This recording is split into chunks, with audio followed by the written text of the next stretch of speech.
پیارے دوستو، قرآن پاک میں حضرت آدم علیہ السلام کے 2 بیٹوں کا ذکر کیا گیا ہے، اور توریت میں ان کے دونوں بیٹوں کا نام قابیل اور حابیل بیان کیا گیا ہے۔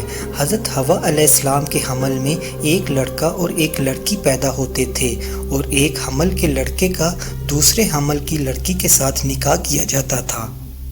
اسی دستور کے مطابق حضرت آدم علیہ السلام نے قابیل کا نکاح لیوڈا سے جو حابیل کے ساتھ پیدا ہوئی تھی، اور حابیل کا نکاح اکلیمہ سے جو قابیل کے ساتھ پیدا ہوئی تھی کرنا چاہا۔ قابیل اس پر راضی نہ ہوا کیونکہ اکلیمہ زیادہ خوبصورت تھی، اس لیے وہ اکلیمہ سے نکاح کرنا چاہتا تھا۔ حضرت آدم علیہ السلام نے کہا کہ اکلیمہ تیرے ساتھ پیدا ہوئی ہے، لہٰذا وہ تیری بہن ہے، اس کے ساتھ تیرا نکاح حلال نہیں ہے۔ تو اس پر قابیل کہنے لگا کہ یہ تو آپ کی رائے ہے، اللہ نے تو ایسا حکم نہیں دیا۔ پیارے دوستو، پھر حضرت آدم علیہ السلام نے کہا کہ تم دونوں اپنی اپنی قربانی لے کر آؤ، اور جس کی قربانی قبول ہوگی وہی اکلیمہ کا حقدار ہوگا۔ اس زمانے میں جو قربانی قبول ہوتی تھی اسے آسمان سے ایک آگ اترتی تھی اور کھا لیتی تھی۔ بس قابیل نے تھوڑی سی گندم اور حابیل نے ایک بہترین دمبا قربانی کے لیے پیش کیا۔ آسمانی آگ نے حابیل کی قربانی کو جلا دیا اور قابیل کی قربانی کو چھوڑ دیا۔ اس طرح قابیل کے دل میں حسد پیدا ہو گیا۔ اس کے بعد جب حضرت آدم علیہ السلام حج کے لیے مکہ تشریف لے گئے تو قابیل نے حابیل سے کہا کہ میں تجھے قتل کر دوں گا۔ حابیل نے وجہ پوچھی تو قابیل نے کہا کہ اس لیے کہ تیری قربانی قبول ہو گئی اور میری نہیں ہوئی، اور اب تیرا نکاح اکلیمہ سے ہوگا، تو اس میں میری ذلت ہے۔ حابیل نے کہا کہ قربانی کو قبول کرنا اللہ پاک کا کام ہے۔ ناجائز کا حامل قابیل یہ سن کر اور غصے میں آ گیا اور کہا کہ میں تجھے قتل کر کے رہوں گا۔ حابیل نے کہا کہ میں پہل نہیں کروں گا کیونکہ میں اللہ سے ڈرتا ہوں، لیکن تو نے والد کی نافرمانی کی اور اپنے ہی بھائی سے حسد کیا اور اللہ کے فیصلے کو نہیں مانا، اس لیے ان سب گناہوں کا بوجھ صرف تیرے سر پر ہوگا، اور پھر تو دوزخ جانے والوں میں شامل ہو جائے گا، اور یہی ظالموں کی سزا ہے۔ پیارے دوستو، ایک دن قابیل کو موقع ملا اور وہ حابیل کے پاس گیا۔ حابیل اپنے بکری خانے میں سو رہا تھا۔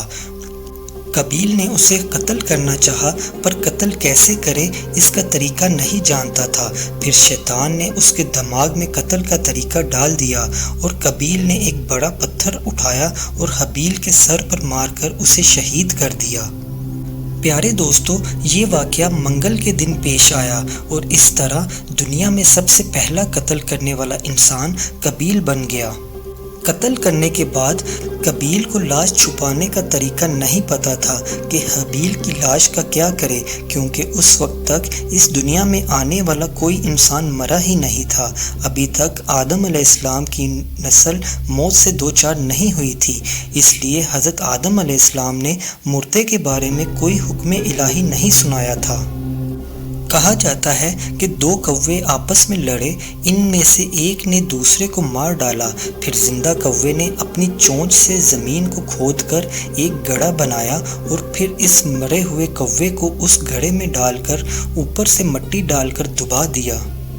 یہ دیکھ کر قابیل کو پتہ چلا کہ مردے کو دفن کرنا چاہیے، چنانچہ اس نے زمین کو کھود کر اپنے بھائی کو دفن کر دیا۔ تب سے مردوں کو دفن کرنے کا رواج شروع ہوا۔ قابیل اپنی کم علمی پر بہت شرمندہ ہوا اور کہنے لگا کہ اے خرابی، مجھ سے اتنا بھی نہ ہو سکا کہ میں اس کوے کے برابر ہو جاتا اور اپنے بھائی کی لاش چھپا سکتا، اور پچھتانے لگا اور اپنی ناکارہ زندگی پر بے حد افسوس کرنے لگا۔ حضرت آدم علیہ السلام حج کر کے جب واپس تشریف لائے تو حابیل کو بہت تلاش کیا، مگر حابیل کا کچھ پتہ نہ چلا۔